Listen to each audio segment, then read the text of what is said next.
Ya vemos 166 personas. Jóvenes, como ustedes saben, el día de mañana es la votación que se da para elegir a las planillas de lectores, de estudiantes profesionales y de profesores titulares, que son los que a última hora eligen al señor rector en este caso. Someramente lo voy a explicar para que entiendan ustedes cuál es la importancia de ir a votar. Tenemos 12 escuelas facultativas. Cada escuela facultativa, vamos a hablar de nuestra facultad de Derecho, escoge por cada planilla, en este caso son 6 planillas, por cada planilla va a escoger una planilla de 5 profesores titulares, 5 alumnos y 5 representantes del Colegio de Abogados, es decir, abogados y notarios egresados de la Universidad de San Carlos de Guatemala. Cada cuerpo electoral, estudiantes, profesores titulares y profesionales del derecho, eligen una planilla. Vamos a suponer, como hay 6 candidatos, ¿verdad? Y hay 6 planillas, yo voy a suponer que las planillas son 7, 8, 9, 10, 11 y 12. Así no voy por ninguna. Entonces vamos a suponer que en la planilla número 7 van a ganar profesores, la 8 van a ganar alumnos y la 9 van a ganar los profesionales del derecho. Esas son las planillas que van a elegir posteriormente por cada facultad a el señor rector. Si el día de mañana no hay mayoría absoluta, se repite la votación el día jueves y el día viernes con los 2 candidatos que sacaron la mayoría de votos. La votación de mañana es una votación en donde tiene que ganar la mitad más 1. Las demás son votaciones simples. Según nos informaba nosotros, Secretaría de la facultad, y lo voy a leer, dice: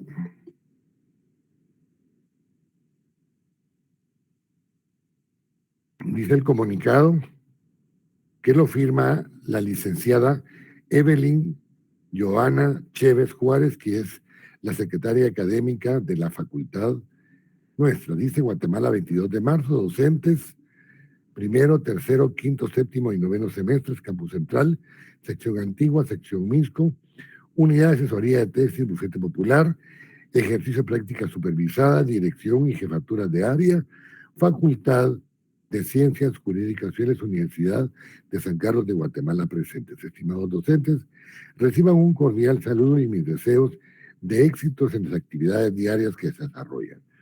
Por medio de la presente hago su conocimiento que la Junta Directiva de esta facultad en su sesión ordinaria celebrada en acta 05-2022 de fecha 22 de marzo de 2022, acordó la suspensión de actividades académicas para el día miércoles 23, y si fuera necesaria, el día jueves 24 de marzo del presente año, debido a que se estarán llevando a cabo la elección de 5 profesionales titulares y 5 estudiantes de la Facultad de Ciencias Jurídicas y Sociales que integran el cuerpo electoral universitario que elegirá rector de la Universidad de San Carlos de Guatemala para el periodo 2022-2026.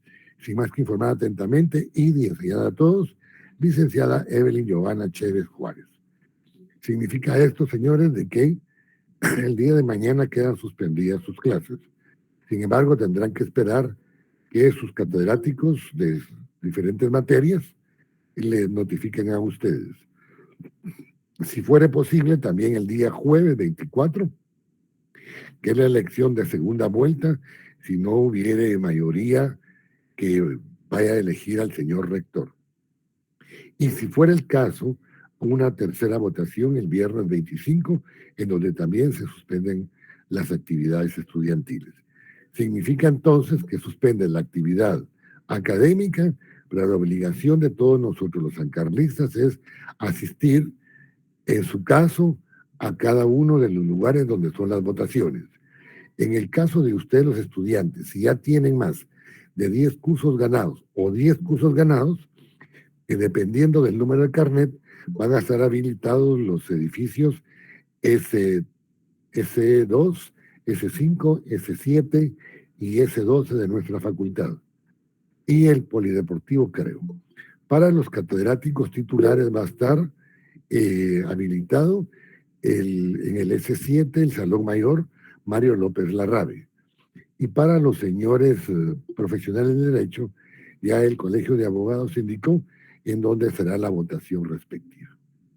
Así que el día de mañana, por favor, a votar por la planilla que ustedes tengan a bien elegir de sus compañeros alumnos, nosotros por consiguiente catedráticos y en el Colegio de Abogados. Esa es la información. ¿Sobre esta información alguna duda? Ninguna. A ver, Miguel Eduardo, dígame. Licenciado, ¿dónde podría ver en qué mesa me toca ir a votar? Puede entrar a la página de la facultad y ahí busca las votaciones y ahí le van a indicar en qué mesa y dónde va a estar ubicada. Ya, gracias. Que son como 24 mesas, creo. Por eso no les sé decir dónde están. ¿Alguna otra pregunta? Bien. Comencemos entonces la clase el día de hoy. Como dijeran en las audiencias, el día de hoy, martes 22 de marzo, siendo las 16 horas con 7 minutos, bueno, con un minuto, damos inicio a la audiencia el día de hoy, que corresponde a la institución de los impedimentos para contraer matrimonio. Repito, no les he enviado este formulario porque se me descompuso mi laptop y se me murió mi USB en donde tenía toda la información. Sin embargo, ya la estoy haciendo de nuevo y les voy a enviar a la verdad posible este que me hace falta, más los siguientes que corresponden al segundo parcial y al examen final.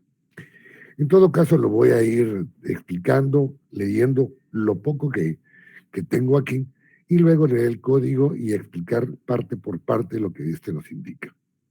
Cuando hablamos de impedimentos para contraer matrimonio, llamamos a los hechos, a esas circunstancias que constituyen obstáculos legales para la celebración del matrimonio. Es decir, cuando existe un impedimento, hay un hecho, una circunstancia que hace imposible la celebración en ese momento del matrimonio. Estos impedimentos se producen cuando muchas veces no se han llenado los requisitos de ley para la validez del matrimonio o, en su caso, que se celebre existiendo impedimentos que hacen nulo o anulable el matrimonio. Así cualquier interesado puede pedir que se declare nulo o anulable el matrimonio. Esta teoría de los impedimentos matrimoniales tiene su origen en el derecho canónico. Y vamos a ver que el derecho canónico hace una división muy especial de lo que son doctrinariamente la clasificación de los impedimentos. Sin embargo, vamos a ver también que estos impedimentos alcanzan una aceptación mundial. Es decir, vamos a ver que en todo el mundo existen impedimentos para contraer matrimonio. ¿Cómo se dividen originalmente? En impedimentos dirimentes e impedimentos impedientes. Es decir, los dirimentes son los que anulan y los impidientes son los anulables. Aquí voy a hacer un espacio. Vamos a hablar de 3 momentos de la ley, que son la nulidad, la anulabilidad y la cancelación de los actos jurídicos. Cuando existe un acto jurídico que es nulo, nace a la vida jurídica, pero sin efectos jurídicos. Cuando un acontecimiento es anulable, tiene 2 posibilidades. Una, que se declare nulo, entonces de igual forma nace a la vida jurídica, pero sin efectos jurídicos. Y la otra, parte de la anulabilidad, es que sea válido, nace a la vida jurídica y tiene efectos jurídicos. Cuando hablamos de la cancelación, no nace a la vida jurídica ni tiene efectos jurídicos. ¿Hasta aquí alguna pregunta? Bien. Como siempre, si hay alguna pregunta, por favor, como no estoy viéndolos a todos, porque tengo un montón ahí de cuadritos, 49 cuadritos, me hacen favor de interrumpirme y con todo gusto yo les voy a otorgar la palabra. Bien. Vamos a ver, o como ya vimos, cuando hablamos de contraer matrimonio, hablamos de un acontecimiento liberal, es decir, todos tenemos la libertad de contraer matrimonio. Sin embargo, vamos a ver que hay motivos especiales de moralidad o de interés público que nos van a inducir a prohibir la celebración de ciertas personas a un ente, de ciertas personas, es decir, que rompen de alguna manera los lazos debidamente formados. Dicho de otra manera, hablamos de asuntos relativos a los impedimentos que se definen de alguna manera diciendo si son causas determinadas conforme la ley o causas determinadas conforme un acontecimiento diferente a la ley. Es importante que diferenciemos los impidientes que van a ser relativos o prohibitivos de los dirimentes que son prohibiciones ipso iure, es decir, que crean nulidad en el matrimonio. Es decir, cuando hablamos de los impedimentos impidientes, hablamos de la anulabilidad. Y cuando hablamos de los impedimentos dirimentes, hablamos de la nulidad. Los impedimentos impidientes pueden ser anulables o nulos o válidos, mientras que los dirimentes van a ser siempre nulos. Bien. Hablaba de una clasificación que hace el derecho canónico y la voy a ir leyendo porque ese pedacito sí lo tengo. Dice, sin embargo, podemos mencionar una clasificación doctrinal sobre los impedimentos, es decir, por su origen, ya dijimos que van a ser impedimentos de derecho humano e impedimentos de derecho divino. Los impedimentos de derecho humano son anulables, los impedimentos de derecho divino son nulos. Por sus efectos dirimentes e impidientes, los dirimentes son los nulos y los impidientes los anulables. Por su extensión van a ser absolutos y relativos. Los absolutos son dirimentes y los relativos son impidientes. Por su notoriedad pueden ser públicos u ocultos. Los públicos pueden ser de hecho o de facto o por su naturaleza sua. Y los ocultos, los que no sabemos de su existencia, pero que pueden causar la nulidad o la anulabilidad del matrimonio. Por su dispensabilidad, unos pueden dispensarse y otros son no dispensables. Los dispensables vamos a ver que son los impidientes o los anulables y los no dispensables o indispensables van a ser los dirimentes o van a ser los nulos. Por su duración van a ser temporales y perpetuos. Los temporales son impedimentos impidientes, mientras los que perpetuos son los impedimentos nulos o dirimentes. Y por su conocimiento van a ser ciertos o van a ser dudosos. Bien. Hasta aquí voy a leer esa parte doctrinal y voy a explicar someramente cuando hay algún impedimento que es absoluto. Cuando hablamos de un impedimento dirimente absoluto, es decir, que es nulo, es cuando una persona tiene la imposibilidad de celebrar matrimonio con otra. O sea, que la persona no puede contraer matrimonio. Vamos a ver posteriormente en el Código Civil, en el artículo 88, que se nos habla en el párrafo 2, impedimentos para contraer matrimonio, en el artículo 88, de los casos de insubsistencia absoluta. Es decir, en este artículo no permiten que el matrimonio nazca a la vida jurídica, pues son nulos ipso iure, es decir, nulos de pleno derecho. Y ahí nos vamos a remitir, sí, permítame, a la nulidad que está en el artículo 44. Dígame, Dulce Noemí. Perdón, era por el artículo. Gracias. Ah, bien, perfecto. Entonces, vamos a ver también que hay impedimentos dirimente relativos o impedimentos impidientes. Es decir, los que vamos a encontrar en el artículo 89 con el nombre de ilicitud del matrimonio, y luego nos vamos a remitir al artículo 145 del Código Civil, que explicaré en su momento. Cuando hablamos de los impedimentos dirimentes relativos o de esos impedimentos impidientes, vamos a ver que es cuando una persona le impiden contraer matrimonio con otra persona. Pero dentro de estos impidientes, vamos a ver que hay algunos que pueden enmendarse, como por ejemplo, el error en persona o en sus cualidades. Por ejemplo, vamos a explicarlo después, pero lo voy a adelantar un poquito.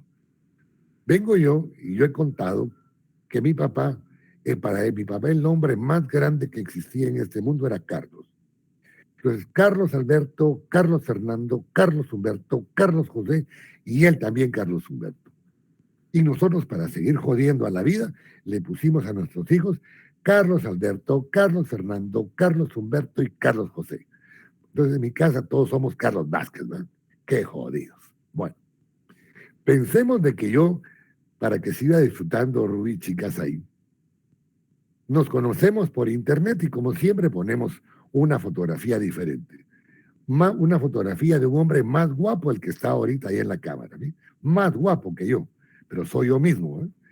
Me le pongo Photoshop, me pinto la barba de negro, que la tengo blanquita, y me quito las patas de gallo, entonces me miro re chulo, ¿eh? Bello. Y viene y decidimos casado por internet que se va a casar con Carlos Vázquez. Pero conoce a mi hermano Calín, dicho de paso. Físicamente nos conocemos, nos parecemos todos. El problema es el color. Carlos Alberto es blanco, igual que mi hermana Sheni, de pelo castaño claro. Xiomara y Carlos Fernando son como mi abuela, pelirrojos y pecosos. Este negro precioso se parece a Carlos José. Somos morenos, con la diferencia que mi hermano tiene los ojos verdes y yo los tengo medio azules. No se me mira porque lo azul está atrás de lo café, ¿verdad? Pero son azules en el fondo. Bien. Pero todos nos parecemos. Ahora viene la cuestión. Viene Rubí y se va a casar con Carlos Vázquez. Pero cuando mira a mi hermano Carlos Fernando, ¿eh? Medio blanquito, pelirrojo, pecosito y tan guapo como el hermano que le sigue, que soy yo, este es que el que me enamora en internet y se casa. Pero por error, porque no era con él que se debía casar. Hubo error en persona porque era con el otro, con el que le sigue, que es más guapo que este, porque aquel es chaparrito y este es más alto. Aquel es delgadito y este es mero robusto, ¿eh? Mero ponchadito, con pancita, pero gordito, gordito lindo. Error en persona. Eso lo podemos subsanar. Luego dice, condición del estado social. Si yo estuviera aún casado, no puedo contraer matrimonio. Si aún estuviera unido de hecho con tercera persona, no puedo contraer matrimonio. ¿Qué tendría que hacer para poderlo hacer? Divorciarme de aquel matrimonio o cesar mi unión de hecho. 3. El voto solemne de castidad o de profesión religiosa. Por algún motivo, los curas y las monjas hacen un voto de castidad. Las monjas se casan con Jesús, pero no Jesús el vecino, ¿va? Sino Jesús de la iglesia, ¿va? El que aparece en la Biblia. Ese Señor. Y vienen los curas también dan un voto de castidad, es decir, no pueden tener otra persona en su vida que no sea la que esté en su corazón. En las monjas Jesús, Jesús de Nazaret. hijo de David, hijo de José, el carpintero de la familia de David. De ese estamos hablando. Perfecto. Pero ¿qué pasaría si yo me divorcio? No, perdón. Si yo cuelgo el hábito. No solo para estar, si yo fuera el cura, ¿verdad? Cuelgo la sotana, pero no solo para el ratito, sino renuncio a mi estado sacerdotal y me lo aceptan, ya podría contraer matrimonio. Mientras tanto no, porque existe un impedimento que es relativo, que es meramente causal. Al terminarlo, igual que la monja, cuerda el hábito, pero definitivamente, va no solo para ratito, se separa de la orden religiosa, ya podría contraer matrimonio. Vamos a ver aquí que existe también un problema en la cognición, es decir, el parentesco por consanguinidad. Vamos a ver en el artículo 88 que nuestra ley es muy clara en indicar quiénes pueden y no pueden contraer matrimonio. ¿Qué pasaría si yo cometiera, por ejemplo, hoy una tentativa de homicidio en contra de la persona con la que me quiero casar? Y luego le piden matrimonio. ¿Puedo casarme con ella? La ley diría que de momento no, a menos que la otra aceptare, pero en forma no coaccionada, sino voluntaria, podernos casar. Pero en momento, si yo atente contra su vida, le va a decir que no puede contraer matrimonio conmigo. Igual vamos a hablar de la violencia.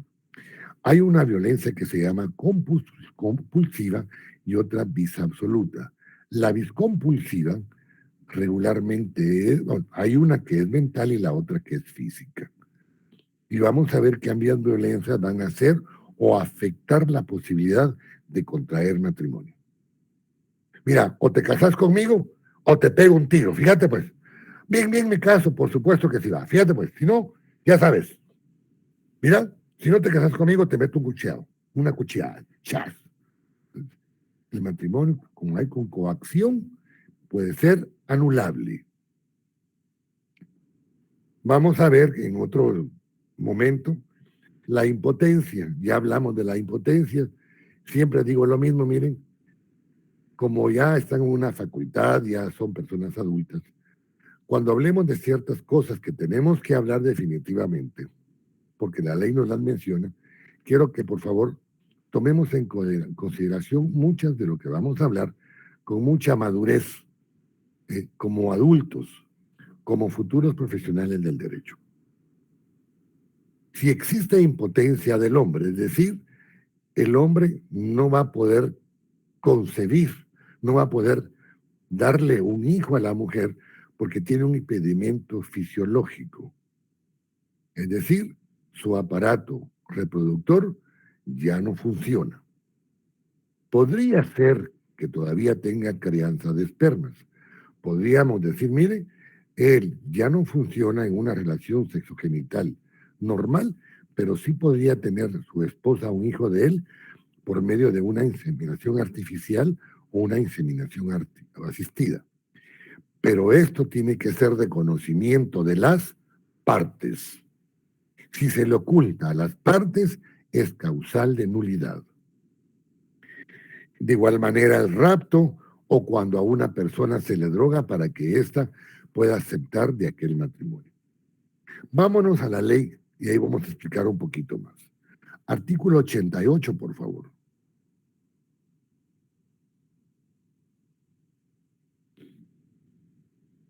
Dice, casos de insubsistencia. Tienen impedimento absoluto para contraer matrimonio.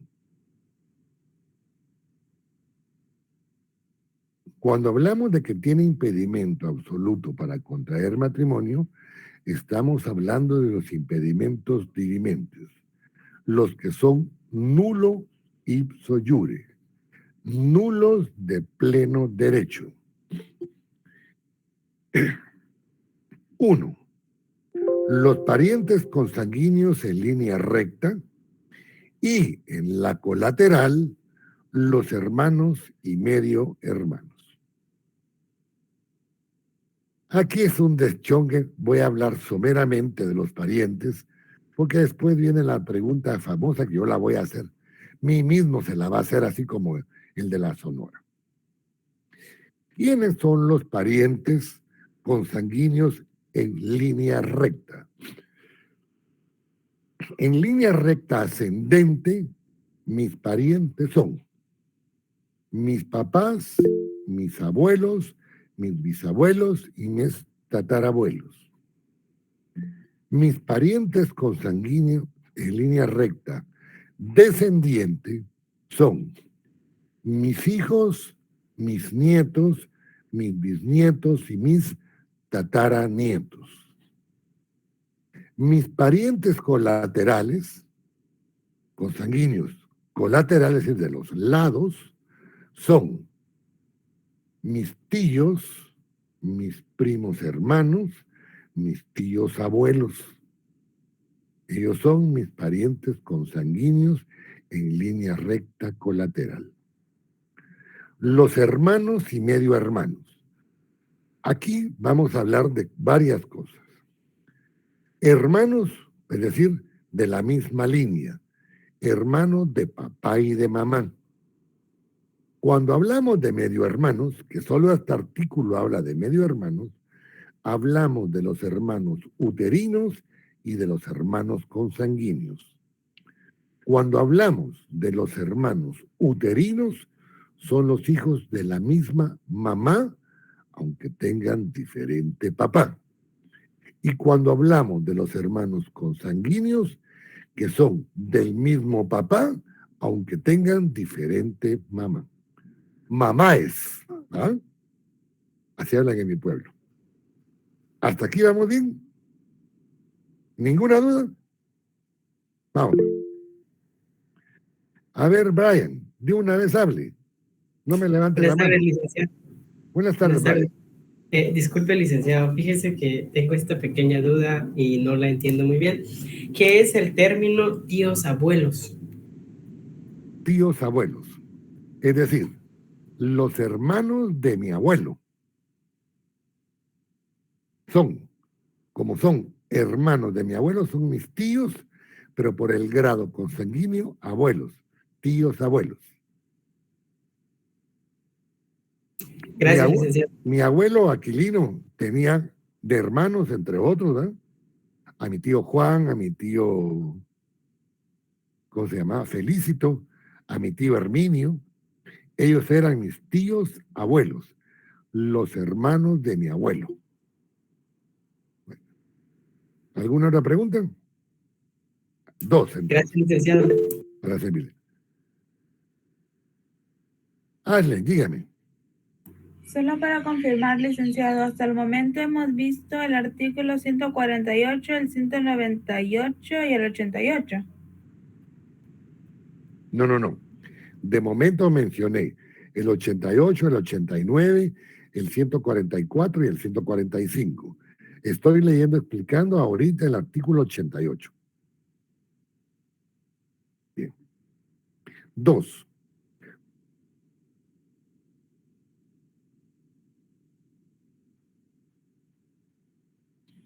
No. Cuando miremos la ley vamos a ver que el hermano adoptivo va a ser tratado como si fuere hermano biológico o hijo biológico de los padres que lo adoptaron, él o los padres que lo adoptaron. Sin embargo, el parentesco únicamente existe entre el adoptante y el adoptado. Es un parentesco civil.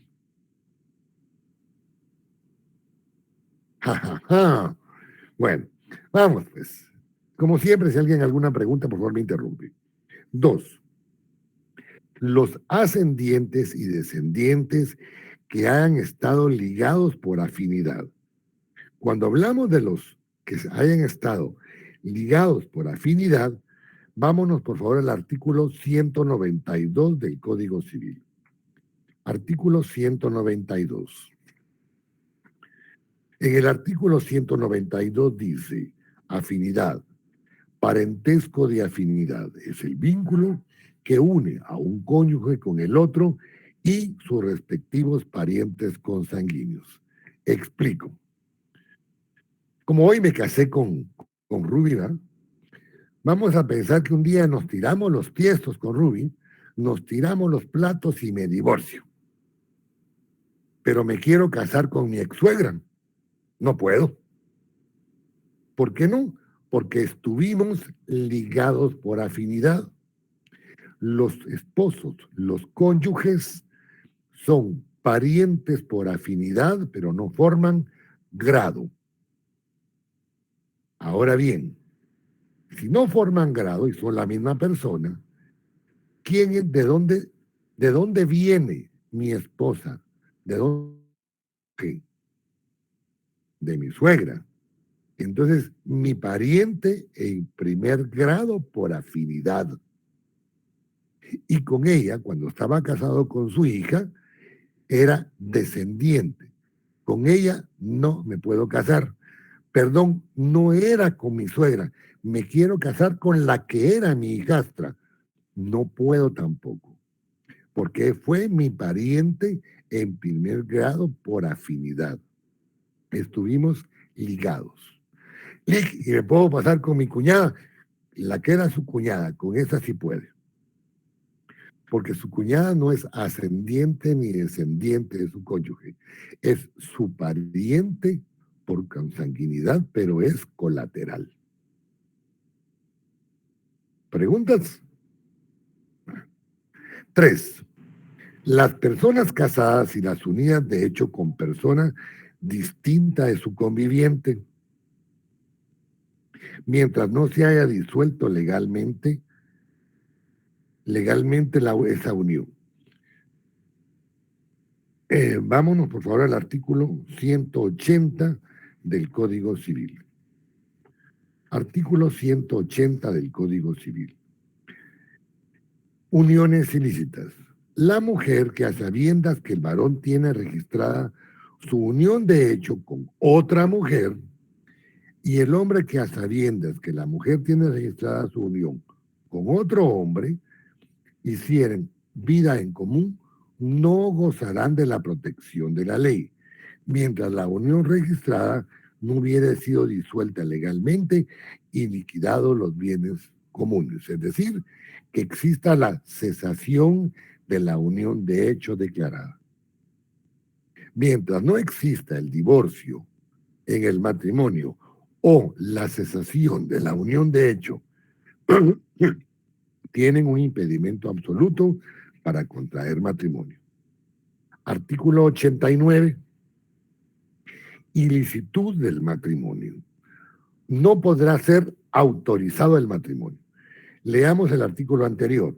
Tienen impedimento absoluto para contraer matrimonio. Acá dice, no podrá ser autorizado. Como está derogado el 1, 2 y 3, vámonos al 4. Del tutor y protutor y sus descendientes con la persona que esté bajo su tutela o su protutela. Cuando un menor no tiene padres, pero tiene bienes y que es representado, se le nombra un tutor. El tutor puede ser la persona que se indica en el testamento, puede ser un pariente, que es un tutor legítimo, o un tutor judicial que lo nombra el juez. Este tutor va a representar al menor y a los bienes de este. Entonces, el pupilo es a quien representa el tutor. Vamos a pensar que Jacqueline, Andrea creo que sí, o Adriana, es menor de edad y yo soy su tutor. Yo como ella tiene todavía una incapacidad relativa por ser menor de edad, no puede contratar ni ser contratada. Pero dentro de sus bienes tiene un inmueble, una casa, y la quiere alquilar. Ella no puede contratar con Rudy el contrato de arrendamiento, porque ella no tiene capacidad. Su tutor, quien la representa, que soy yo, va a contratar a nombre de Jacqueline con Rudy para hacer el contrato de arrendamiento. Hasta aquí vamos bien, ¿verdad? ¿Yo me puedo casar con Jacqueline? No, porque soy su tutor. ¿Y quién es el protutor? El protutor es Lenny Paola. Paola es la que está supervisando y fiscalizando las acciones del tutor. Ella, si fuera hombre, mejor vamos a cambiar a Flavio, que él fue el protutor. Él tampoco se puede casar con Jacqueline, porque de alguna forma representamos a un menor de edad. Es que no soy yo ni él, es mi hijo el que se quiere casar con Jacqueline. Tampoco, porque es mi descendiente. Entonces, hasta que disolvamos el vínculo de la tutoría, ya podría casarme o mi hijo como mi descendiente, con la que yo representaba en calidad de pupila, yo en calidad de tutor. Cuando miremos la tutoría vamos a ver mucho eso. Aquí expliqué el 4 y el 5. 6. De que teniendo hijos bajo su patria potestad, no hiciera inventario judicial de los bienes de aquellos, ni garantizar su manejo, salvo que la administración pasare a otra persona. Ruby, fíjese que yo fui casado y administro los bienes de mis hijos. Pero fíjese que yo no lo quiero poner en el acta de matrimonio.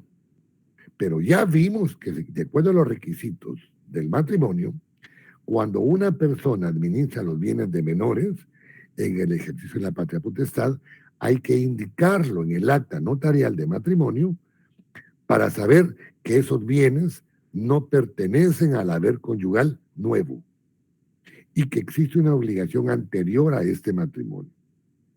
Pero si no lo indico, tiene la posibilidad de la anulabilidad. El artículo 89 habla de la anulabilidad, de los impedimentos impidientes o de los impedimentos relativos. Sanciones, artículo 90. Si no obstante lo prescrito en el artículo anterior fuere celebrado el matrimonio, este será válido, pero tanto el funcionario como las personas culpables de la infracción serán responsables de conformidad con la ley y las personas a que se refieren los incisos 3, 4 y 5 perderán la administración de los bienes de los menores y no podrán sucederle por intestado. Es decir, cuando hablamos del tutor y del protutor, podría ser que sea válido el matrimonio, pero el funcionario que a sabiendas que existía la relación de la tutoría, en este caso con Jacqueline y yo, ella como pupila, yo como tutor, el matrimonio, cuando sea mayor de edad, va a ser válido, ¿verdad? Mientras sea menor de edad, no puede ser válido, porque es menor de edad. Pero si siendo mayor de edad aún no he liquidado las cuentas de administración en mi calidad de tutor con Jacqueline, el matrimonio va a ser anulable, es decir, puede ser válido mientras no entregue cuentas de administración. Pero también podría ser nulo, porque puede ser que yo me quiera aprovechar de los bienes de la que era mi pupila, que lo que la ley anda previendo es que yo no me aproveche de los bienes de la que era mi representada. ¿Me entendieron hasta aquí? Artículo 91. Si el funcionario que interviene en el acto tuviere conocimiento de la existencia de algún impedimento legal, ya por razón de oficio o por denuncia de la Procuraduría General de la Nación o de cualquier persona, ordenará la suspensión de las diligencias matrimoniales y no podrá proseguirlas sino hasta que los interesados obtengan resolución favorable de la autoridad competente. Si la denuncia no fuera ratificada, quedará sin efecto. Cuando hablamos de esto, pueden ustedes leer el artículo 230 del Código Penal que habla de la celebración de los matrimonios ilegales. Y ahí nos va a indicar que los matrimonios que se efectúan en forma ilegal son nulos o tienen cierta nulidad dependiendo si el impedimento es absoluto o es relativo. Si yo me casare con una mi media hermana o con una mi tía, el matrimonio es nulo de pleno derecho. Pero si me casare sin haberme divorciado, es un impedimento impidiente que puede ser válido, pero no va a tener toda la fuerza legal, sino hasta que esté disuelto mi relación anterior. ¿Me entendieron? Artículo 44 del Código 144 del Código Civil. Párrafo sexto.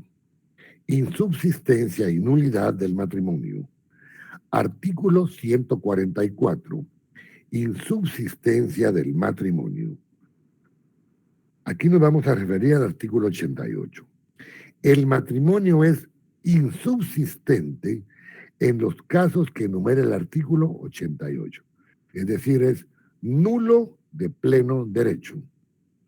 La declaratoria de insubsistencia puede ser la de oficio el juez con intervención de los cónyuges y de la Procuraduría General de la Nación. Fíjense que Rudy y yo a la larga éramos primos hermanos. Es decir, mi mamá y su papá son hermanos. Somos primos hermanos. Pasa normalmente, ¿va? Su primer amor es su primasa o su primazo. Entonces vienen y nos casan. El matrimonio de hecho es nulo. Pero puede, que decir yo, mi otra prima, que es Stephanie, por celos, decir que nuestro matrimonio es nulo. Ella puede denunciar la nulidad de que yo me casé con Ruby siendo mi prima hermana. No. Donde el legislador distingue, el juzgador no tiene por qué hacerlo. ¿Quiénes pueden hacerlo? El juez de oficio, con intervención de los cónyuges, o la Procuraduría General de la Nación.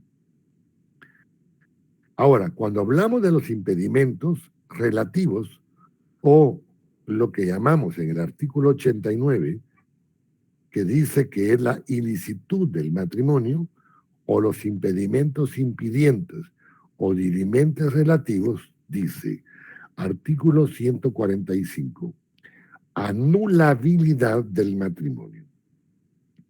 Es anulable el matrimonio cuando uno o ambos cónyuges han concebido por error, dolo o coacción. ¿Qué es error? ¿No han visto la diferencia entre equivocación, error y dolo? ¿No? Bueno. Todos nos equivocamos, ¿verdad? Somos humanos. Pero si yo a propósito me equivoco, es error. Porque conscientemente sé que hay un impedimento. Yo sé que con la que me voy a casar es mi prima hermana, pero aún así me quiero casar con ella y me callo porque yo la amo, la quiero y prefiero mejor casarme que perderla. Error, ¿verdad? Ahora, si yo induzco en error a otra persona es dolo, que es uno de los agravantes de los delitos. Y coacción es por la fuerza, ¿verdad? Por violencia, vis absoluta o vis compulsiva, sea una violencia física o una violencia psicológica. Licenciado, una duda, ¿el dolo tiene alguna pena? Por supuesto, pero eso es penal. Ya. 2. Del que adolezca de impotencia absoluta o relativa para la procreación, siempre que por su naturaleza sea perpetua, incurable y anterior al matrimonio. Mire pues, impotencia absoluta es cuando definitivamente el hombre no puede hacer que se embarace su cónyuge. Relativa, que no le funcione como es debido su aparato reproductor pero sí cree espermas para poder concebir. O sea, es relativa.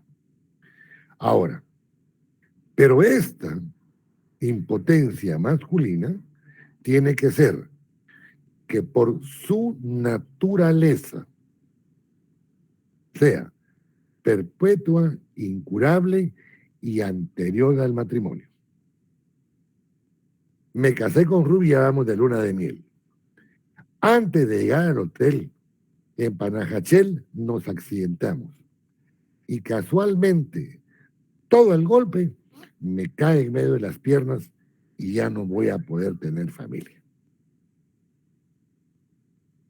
Mira, Carlos, nuestro matrimonio es nulo porque quedaste impotente. Jodido, si fue posterior al matrimonio. Antes de este accidente, si tenía la posibilidad de poder concebir. Pero fue este accidente posterior al matrimonio. Entonces, eso lo hace que la impotencia no sea válida para pedir la anulabilidad. Mire, quien me escribió, mejor hágame la pregunta en vivo. Si la impotencia es que no me da tiempo de leer todo al mismo tiempo.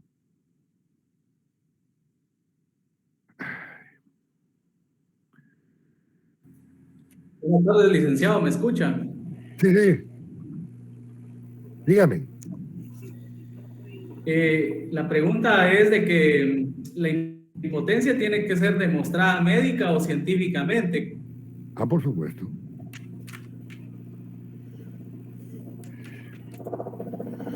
Miren, muchachos, una vez más. Buenas tardes, Ricardo Pesarosi. Miren, Tal y como estamos, Carlitos. miren, en nuestro medio, todo lo que decimos debe ser probado. Yo he contado que en plena audiencia de divorcio, los cónyuges se dicen de todo. Perdone al cónyuge varón. ¿Usted quiere divorciarse? Sí, licenciado. Mire, señor juez, mi mujer es una que comienza con P y termina con A. Y sí, porque él es un hombre que comienza con H y termina con O. Y se dicen de todo. Pero mientras no lo prueben, es mentira. Todo tiene que ser probado. Como dice Brian. Brian fue el que me habló, ¿eh? Bueno, el que me haya platicado, perdón.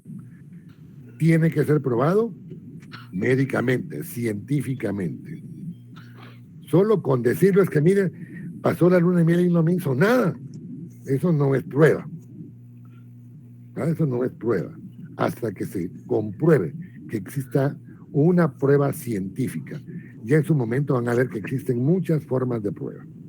Y si no es chisme, ¿verdad, Carlitos? Solo es habladito, es solo chisme. Y lo demás no importa. A ver, Brian, dígame.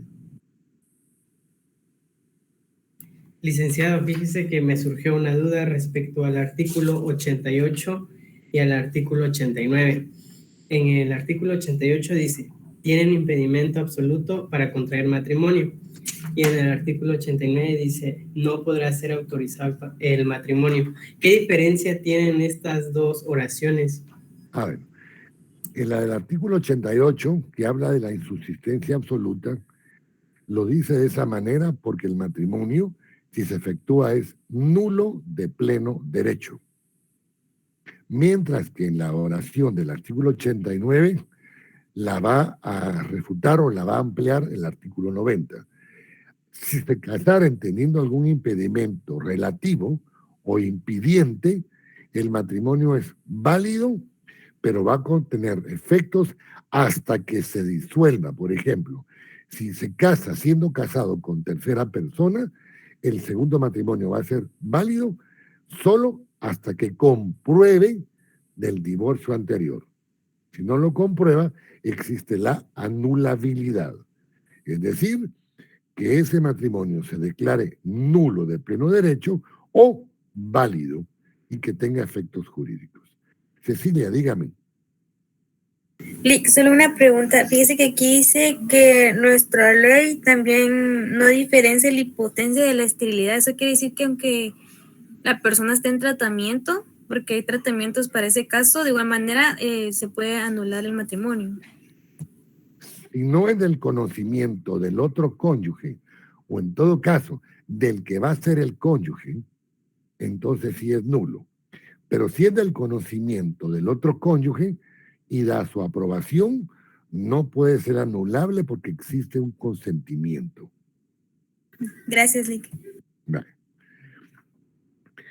Cuando hablamos del artículo 145, vaya que me lo mencionó Cecilia, estamos hablando de los vicios del consentimiento y de la declaración de voluntad.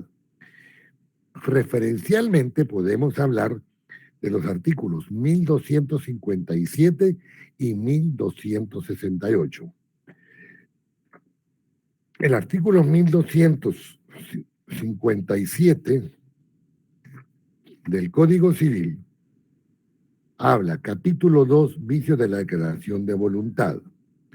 Artículo 1257 es anulable, es decir, o puede ser nulo o puede ser válido. El negocio jurídico, cuando la declaración de voluntad emane de error, dolo, de simulación o de violencia.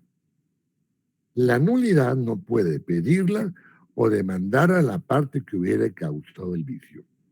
Van a ver dentro de un año exactamente, cuando estén viendo los vicios del consentimiento, que los vicios del consentimiento son el error, el dolo, la violencia y la simulación. La simulación que puede ser absoluta y puede ser relativa. En el artículo 1258 dice, el error es causa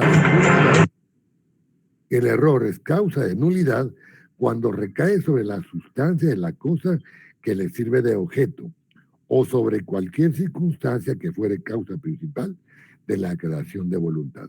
Y volvemos a lo mismo.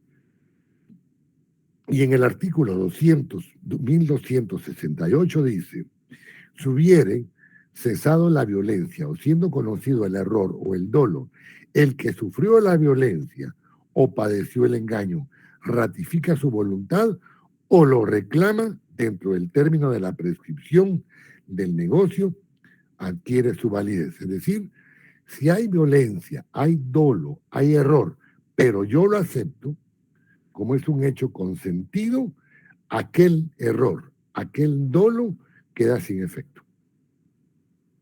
¿Me hago entender? Bueno, en el artículo 146, el error que hace anulable el matrimonio es el que recae sobre la entidad personal del otro contrayente o se produce por la ignorancia de algún defecto sustancial del mismo, en tal gravedad que haya insoportable la vida en común o constituya un peligro para la prole. La acción de nulidad que nace del error o el dolo siempre puede deducirse por el cónyuge engañado, dentro de los 30 días de haberse dado cuenta del error o el dolo. Leímos en el artículo 1258 que dice dentro del periodo de prescripción. Y aquí nos indica que el periodo de prescripción es de 30 días al contar del momento en que tiene conocimiento del error, del dolo o de la simulación. Artículo 147. La anulación por motivo de coacción corresponde demandarla al cónyuge agraviado dentro de 60 días contados de la fecha en que cesó la violencia, amenaza o intimidación. En el caso de su matrimonio del raptor, con la raptada el término comienza a contarse desde la que la mujer haya recobrado su plena libertad. Yo me robo a mi novia, la tengo encerrada hasta que se case conmigo. Con tal de que la deje salir, viene y se casa. Entonces ya la dejo salir a la calle. Si ya tiene esa libertad, a partir de ese momento comienzan a contar los 60 días. Es el momento en que puede actuar de una manera libre. Los demás artículos hablan de el 151, ese sí me interesa. La acción de nulidad que no sea la determinada en los artículos 149 y 150. 149 habla de la acción de nulidad en el caso del artículo cuarto del 145, que habla del autor, cómplice o encubridor de la muerte de su cónyuge con el cónyuge sobreviviente. Dice, y el 150 que habla de la nulidad por incapacidad mental de uno de los cónyuges. No pasa a los herederos del cónyuge, pero sí podrán estos continuar la demanda iniciada por el causante. Si la demanda se inicia y se muere el que demanda, los herederos pueden continuar con la demanda ya presentada. Pero si estando muerto quieren trabar una demanda, no pueden hacerlo porque la persona agraviada ya físicamente está muerta. Eso es lo que significa. ¿Hasta aquí alguna pregunta?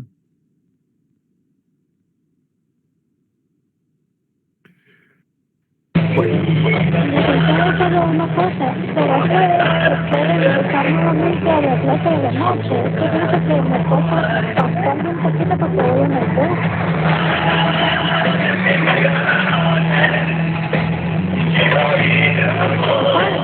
Alejandro, no, casi no le escucho. Le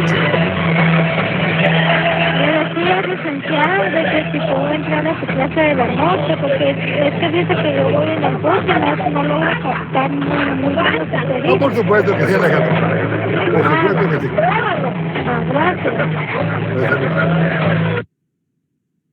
Gracias. Quisiera, Barrudy. A ver, Ashley, dígame. Buenas tardes, licenciado. Hola. Me surgió una duda, porque, por ejemplo, en el artículo 180 que habla de las uniones ilícitas, dice que si un hombre o una mujer, sabiendo que el otro tiene ya una unión previa, decide comenzar a vivir juntos, no tendrían la protección de la ley, ¿verdad? Ajá, sí. Si en dado caso, por ejemplo, yo me caso con alguien, esa persona no me dice que ya estaba casado antes, ¿qué procedería en esa situación? ¿Si tendría la protección o igual hay no un la engaño? tendría? No, ahí hay un engaño.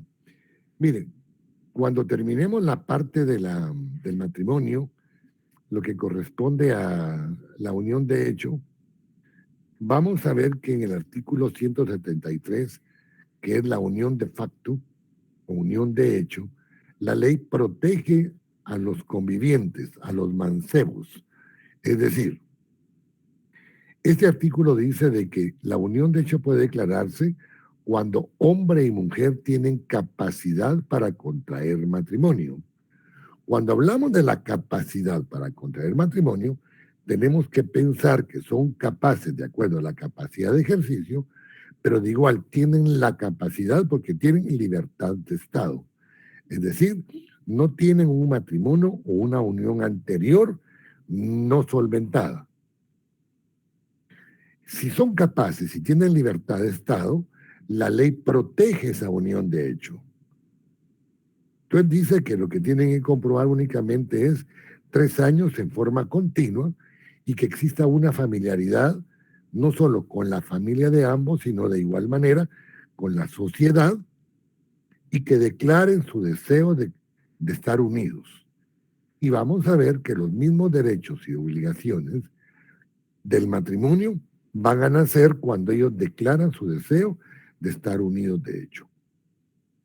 Por eso se llama cuasi matrimonio.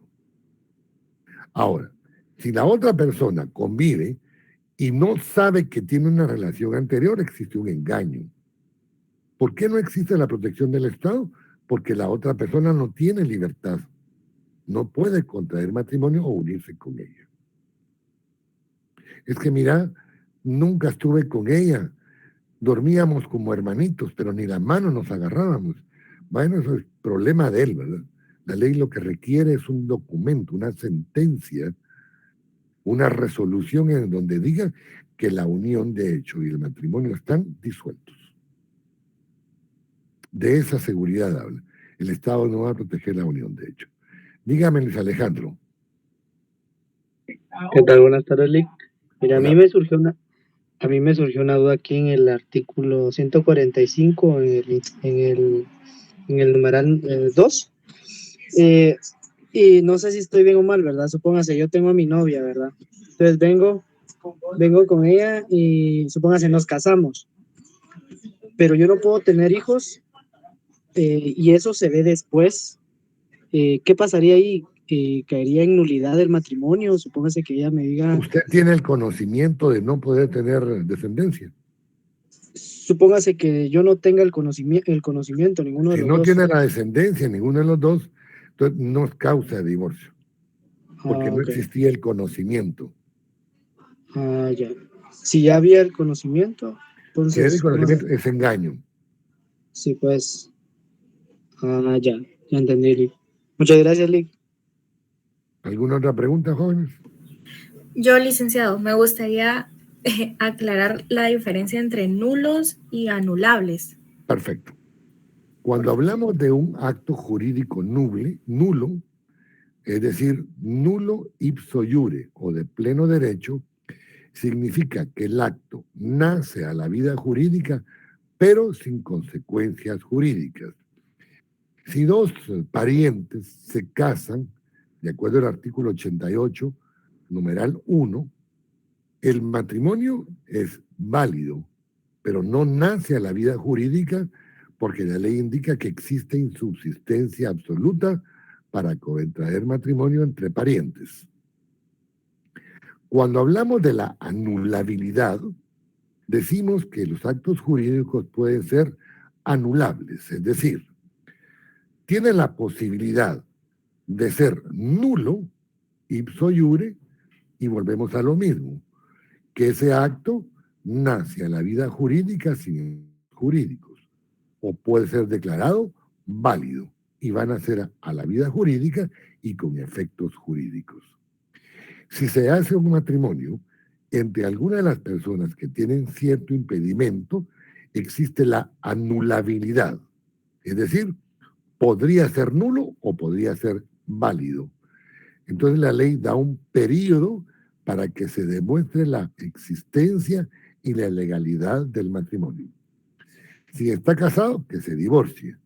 Si está unido, que cese su unión de hecho. Si es tutor o protutor, que haga el inventario de los bienes que administra, renuncia a su tutoría y desligado de esa administración puede contraer matrimonio con el pupilo. Eso significa, Madeleine. Ok, de acuerdo. Y otra consulta. Cuando nos mencionó los impedimentos que están en la página 222 del libro, que son lo del voto de castidad, el crimen, la violencia y todo eso, ¿son factores realmente legales o que solo establece la iglesia? No. Si vemos, por ejemplo, en el artículo 145, numeral 4, dice del autor, cómplice, encubridor de la muerte de un cónyuge. Habla de eso, casualmente. Del conyugicidio. Ajá. Ok. Ok, listo, gracias. Vaya, ¿alguna otra duda? Antes de que me Yo pregunte. solo... A ver, Cecilia, dígame. Yo solo tenía una duda. Como en el artículo 145 se habla solo del varón, tenía las dudas y que para las mujeres que no pueden concebir también se es válida que sea nulo el matrimonio.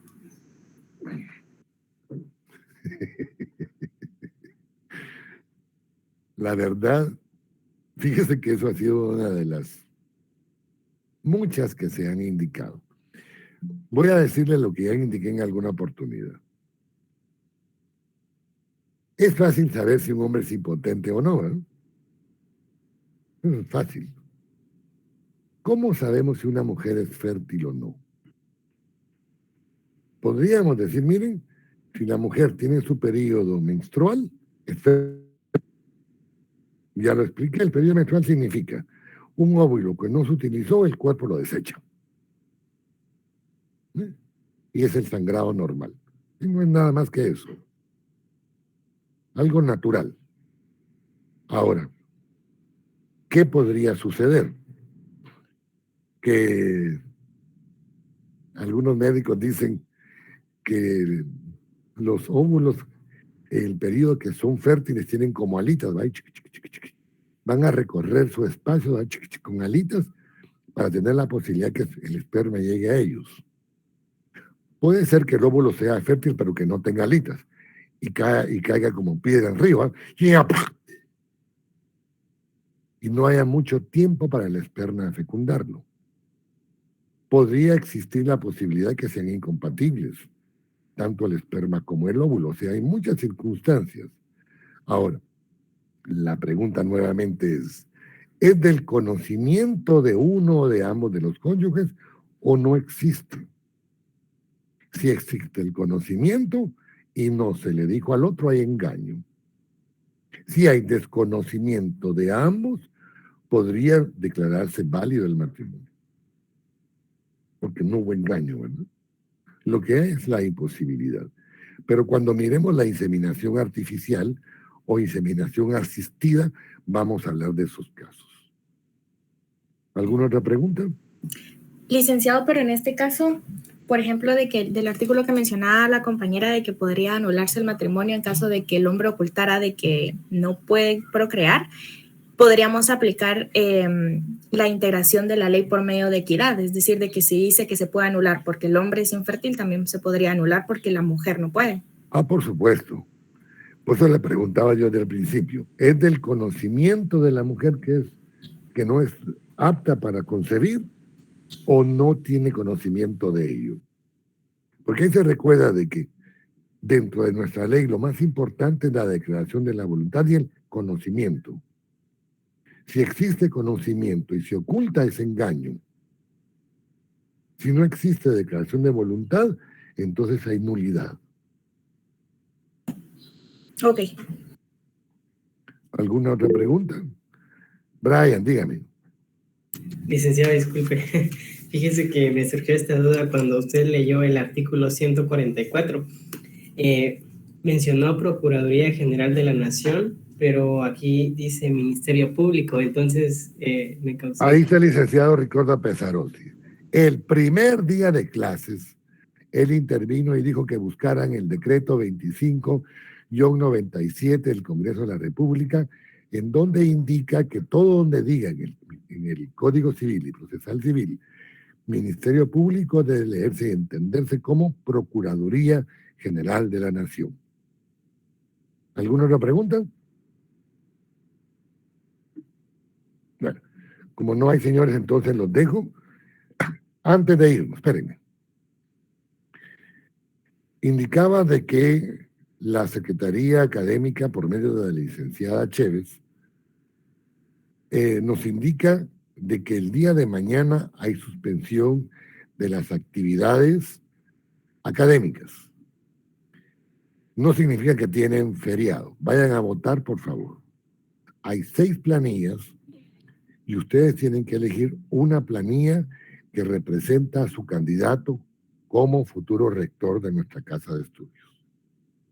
Si en todo caso el día de mañana no hubiere mayoría absoluta, el jueves 25 es la votación en segunda vuelta.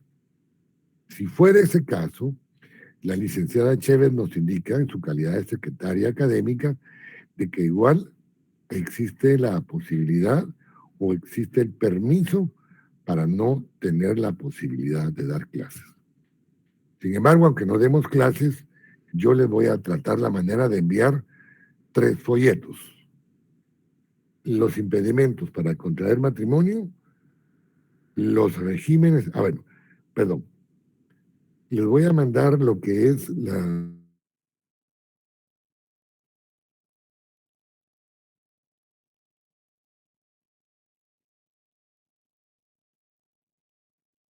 capítulo y la modificación y solución del matrimonio. Estos últimos 3 los voy a dar el siguiente día de clases, o el jueves o el día martes entrante, pero ya tendrán todos los folletos. ¿Alguna pregunta? Si no hay ninguna, les deseo una feliz tarde. O nos vemos el jueves o nos vemos el día martes. Vayan a votar por su candidato, por la planilla que representa a su candidato. Hasta pronto. Gracias, licenciado. Gracias, licenciado. Feliz tarde.